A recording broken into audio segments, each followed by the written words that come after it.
자, 여러분 안녕하세요. 네, 김준규의 바이블 레이션입니다. 오늘은 근래에 많은 분들이 세계교회 연합 기구들이 있잖아요. WCC, WEA, 또 추가하면 ICCC까지 이러한 단체들에 대해서 궁금해하고, 또 내가 속한 교회가 이러한 단체와 관련이 있는 것은 아닌가, 그렇다면 내가 이 교회에 계속 다녀야 되는가, 그런 고민이 된다 라고 얘기하시는 분들이 많아서 그 고민과 그 질문에 답을 해드리는 영상입니다.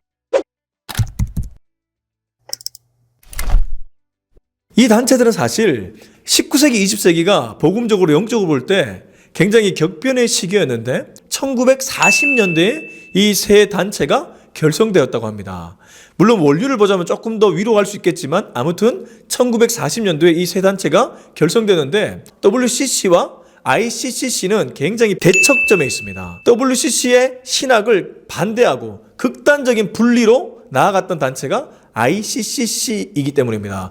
맥킨타이어라는 사람을 중심으로 만들어진 ICCC는 WCC가 집회를 할 때마다 그곳에 가서 반대 집회를 열었다고 합니다. 근데 안타깝게도 반지성주의, 반문화주의, 극단적 분리주의 이러한 비판을 받게 되었고, 대한예수교 장로회 합동, 제가 속한 교단인데요, 합동 측에서도 ICCC와 교류 단절을 하게 되었습니다. 나름대로 보수적인 신학은 존중하지만 극단적으로 좀 나가게 되었다, 이렇게 보면 될 것 같아요. 그러면 우리가 문제 삼는 WCC, WEA 도대체 어떠한 단체인가? 사실 WCC가 만들어진 동기를 보면 굉장히 좋습니다. 왜냐하면 요한복음 17장, 예수님의 기도장이라 부르는 요한복음 17장에서 예수님이 뭐라고 했습니까? 우리가 하나인 것처럼, 삼위일체 하나님이 하나인 것처럼 너희도 하나 되라. 그래서 교회가 얼마나 많은 교단과 얼마나 많은 또 교파들이 있습니까? 이러한 교회가 하나 되어야 되지 않나, 이러한 정신으로 만들어진 WCC, 그래서 World Council of Churches, 말 그대로 세계교회협의회죠.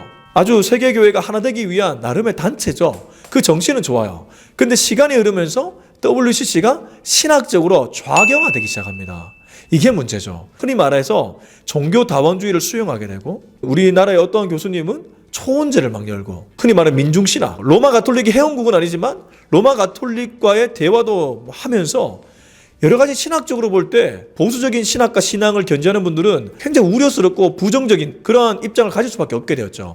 그래서 1959년도에 대한예수교 합동 측과 통합 측이 갈라지게 된 중요한 원인이 WCC를 찬성하느냐 반대하느냐, 이 입장에 따라서 갈라지게 되었죠. 자, 그러면 우리에게 이런 궁금증이 남습니다. 그때 WCC에 찬성했던 한경직 목사님을 필두로 한 통합 측, 지금 뭐 통합적 교회들, 유명한 교회들 많이 있죠. 종로에 가면 세문안교회, 압구정의 소망교회, 또 영락교회.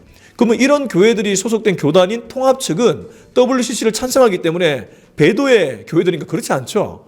그래서 여러분, WCC의 신학 자체는 부정적이지만 교회를 바라볼 때는 어떤 눈을 가져야 되냐면요, WEA도 마찬가지인데, 가톨릭과 달리 기독교는 개교회 중심적입니다. 이 말이 무슨 말이냐면요, 총회라는 연합 회의 기구가 있지만 기본적으로 기독교의 교회들은 개교회 중심적이에요. 이게 부정적인 면과 긍정적인 면을 갖고 있는데, 개교회 중심적이라는 말은 그 교회가 속한 교단이 WCC에 찬성하는 입장이라고 하더라도 그 교회의 입장과 담임 목사님의 철학이 WCC를 부정적으로 바라보고 나는 그것을 거부하고 보수적인 신앙을 견지하겠다라고 한다면 그 교회 괜찮죠. 여러분, 그 교회를 다녀도 별로 문제될 게 없죠. 그렇습니다. 그렇기 때문에 WCC는 제가 볼 때도 좌경화된 부분이 분명히 있습니다. 그리고 친공적인, 친공산주의적인 입장도 취하고 있습니다.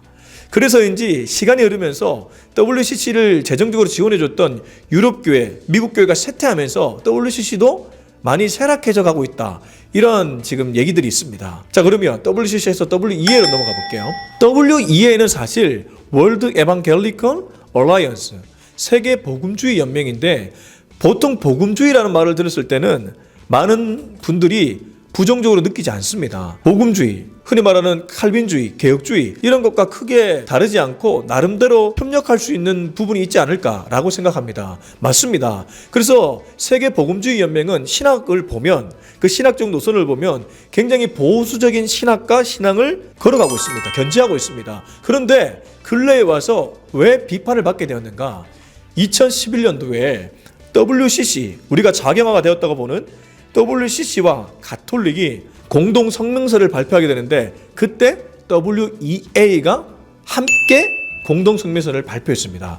그래서 WEA도 변질된 거 아닌가? WEA도 그들과 신학적 노선을 같이 하지 않는가? 정체성에 대한 우려, 정체성에 대한 의심을 하게 되었죠. 근데 WEA는 그렇지 않다. 우리는 보수적인 신학을 견제하지만 대화의 창구만 열어놨을 뿐이다 라고 얘기를 합니다. 그렇지만 주변에서는 그 부분을 보면서 우려스럽게 받아들였죠. 그래서 이번 104회 대한예수교 장로회 합동측 총회 9월 23일에서 27일까지 열렸는데, 그때 이 WEA와 교류를 계속해야 되는가 말아야 되는가, 교류 단절인가 교류 지속인가, 이 부분을 놓고 찬반 토론이 있었습니다.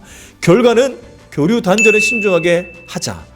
그렇지만 신학적인 부분은 굉장히 우려스러운 것도 맞다, 이렇게 결론을 내렸습니다. 그래서 이 결론을 보면서 아니 WEA와 교류 단절을 하지 않는 합동측도 문제 있지 않는가 라고 좀 의견을 제시하는 분들이 있는 것 같아요. 그런데 여러분, 그때 교류 단절을 왜 신중하게 해야 된다고 얘기했냐면요, 교수님들의 경우와 선교사님들의 경우에는 WEA의 회원 학교로 있는 칼빈 신학교, 또 웨스트민스터 신학교, 고든 코넬 신학교, 이 학교를 졸업한 교수님들과 목사님들도 있겠지만 이 학교들과 신학적 교류를 하면서 세계 신학의 흐름을 어느 정도 알고 우리의 신학을 발전시켜야 되는데, 아예 교류 단절을 내버리면 완전히 그냥 고립되어 버린다. 선교사님들도 마찬가지다. 그래서 교류 단절은 좀 신중하게 생각하자. 우리의 우려를 그냥 전달하자. 당신들의 신학이 혹시 좌경화 될까봐 우려스럽다는 것을 좀 전달하자. 그 차원에서 끝내자 라고 얘기한 것이죠. 저는 이것이 좀 설득력이 있다고 봅니다. 그렇다고 WEA에 혹시라도 변질될 신학적 우려가 없다는 것이 아니고 분명히 그런 우려스러운 부분이 있지만 교류 단절은 조금 신중하게 여기자. 이게 합동 측의 이번 총회에서 결론을 내린 부분입니다. 그리고 제가 앞서도 말씀드렸지만 결국에는 교회는 개교회의 입장과 담임 목사님의 철학이 더 중요해요. 여러분들의 목사님이, 여러분들의 교회가 이 부분에 대해서 굉장히 보수적인 입장을 갖고 있고 우리는 WEA의 신학의 우려스러운 부분을 갖고 있다라고 말한다면 문제될 게 없죠. 그렇기 때문에 이 부분에 대해서 너무 예민하게 반응하기보다는 좀 우려스러운 부분을 갖고 또 교회가 이런 입장을 갖고 있는지를 잘 살펴본 후에 교회를 계속 다니면 되겠습니다. 여러분들이 왜 우려스러워하는지는 압니다. 나름대로 성경에 갇힌 한 대로 끝까지 견지하고자 하는 신앙인으로서의 자세죠. 저는 그 자세를 지지하고 저도 그것을 따라갑니다. 그렇지만 우리가 사는 시대가 불교인도 있고 유교인도 있고 다른 여러 사람들이 있잖아요.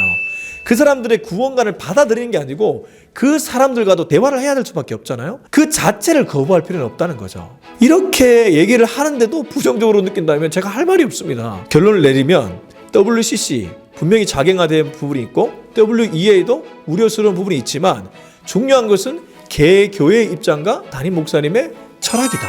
그것을 잘 보고 교회를 열심히 다니면 되겠다. 이런 결론을 내리겠습니다. 여러분, 이 영상이 마음에 드셨다면 구독과 좋아요, 댓글, 알림 설정 꼭 부탁드리고 다음에 더 좋은 영상으로 여러분을 찾아뵙도록 하겠습니다. 여러분 감사합니다. 빠이.